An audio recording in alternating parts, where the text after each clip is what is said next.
En raison du double handicap sensoriel, le contact et la communication se déroulent d'une manière un peu différente avec une personne malentendante malvoyante. Les vidéoclips vous montrent comment réussir les deux. Le plus important est de prendre son temps, car tout demande plus de temps quand la capacité visuelle et auditive est déficiente. Adressez-vous directement à la personne concernée et ne perdez pas votre sang-froid lorsqu'elle ne vous comprend pas tout de suite et que vous devez répéter quelque chose. Si vous observez les conseils suivants, les personnes malvoyantes malentendantes participeront aussi.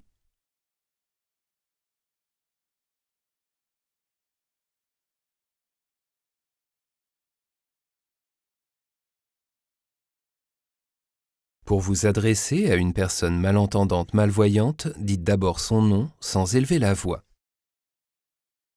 Si elle ne réagit pas, touchez son épaule doucement mais clairement et attendez qu'elle vous remarque. Dites-lui d'abord votre nom. Si elle ne vous reconnaît pas, expliquez brièvement qui vous êtes.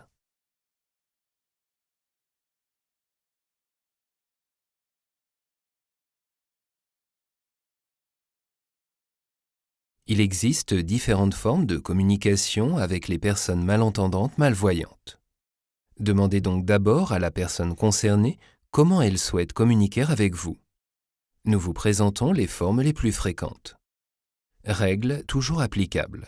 Parlez clairement et distinctement et répétez ce qui n'a pas été compris.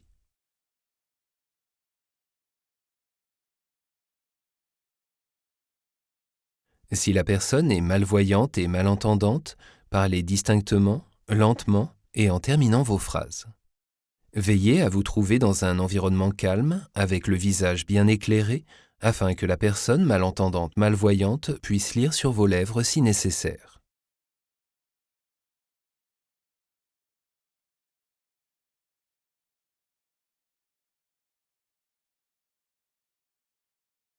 Lorsqu'une personne est malvoyante et sourde, demandez-lui la distance optimale pour vous voir et la taille de son champ visuel à cette distance.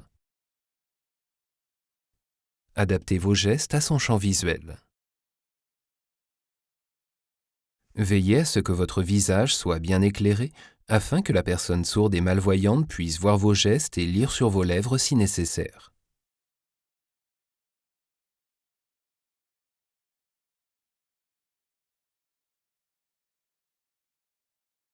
Lorsque l'éclairage est insuffisant, il est difficile pour une personne malentendante malvoyante de reconnaître visuellement les gestes signés.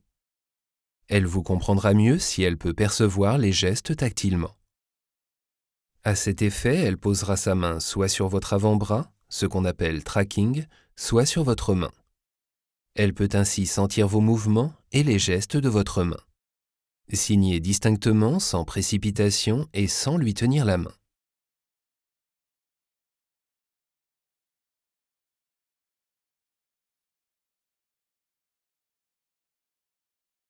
En règle générale, vous pouvez écrire avec un stylo foncé sur du papier clair. Utilisez de préférence un feutre. Demandez quelle taille les lettres doivent avoir et écrivez très lisiblement. Adaptez l'épaisseur du stylo à la taille des lettres. Il est également possible de taper les lettres sur un smartphone ou une tablette.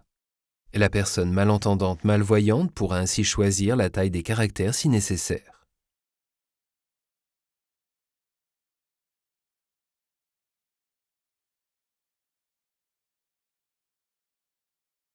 Il est plus facile pour une personne malentendante malvoyante de suivre une conversation lorsqu'elle sait dès le début de quoi il est question.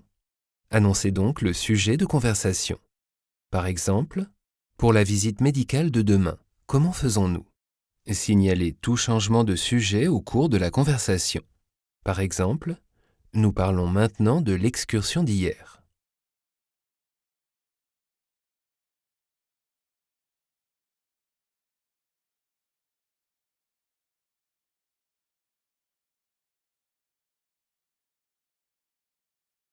Une personne malentendante malvoyante a besoin de plus de temps pour beaucoup de choses.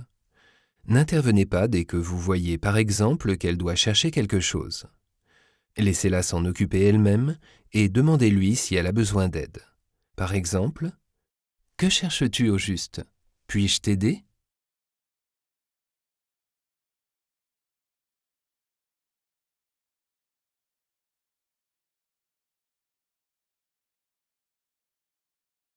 Pour se faire guider, la personne malentendante malvoyante place sa main sur votre bras au-dessus du coude et marche un pas derrière vous. Marchez à une allure normale et veillez à ce que le chemin soit assez large pour 2 personnes. Avant un passage étroit, poussez votre bras conducteur vers le milieu de votre dos. La personne guidée s'en rendra compte et marchera automatiquement derrière vous.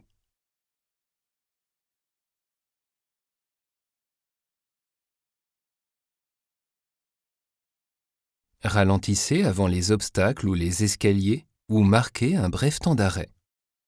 Si nécessaire, informez la personne que vous guidez du type d'obstacle ou d'escalier.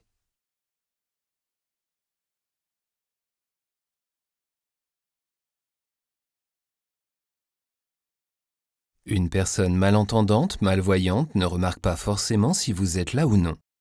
Dites-lui donc toujours si vous partez, par exemple pour aller chercher quelque chose.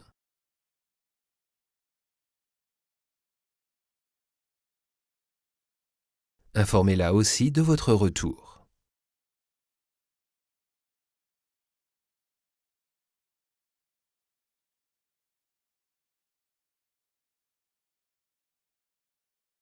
Lunettes de soleil, tasses ou cannes blanches doivent rester à l'endroit où la personne malentendante malvoyante les a posées. Ne déplacez rien car le moindre changement de place peut déjà empêcher la personne concernée de retrouver ses affaires. Lorsqu'un changement de place est indispensable, informez-la afin qu'elle puisse déplacer ses affaires elle-même.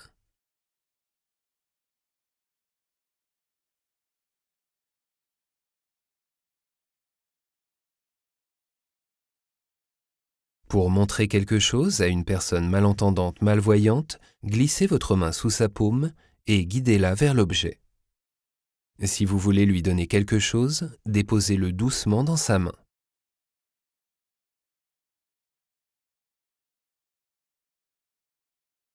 Les personnes malentendantes malvoyantes ou sourdes aveugles ont du plaisir lorsque vous entrez en contact avec elles.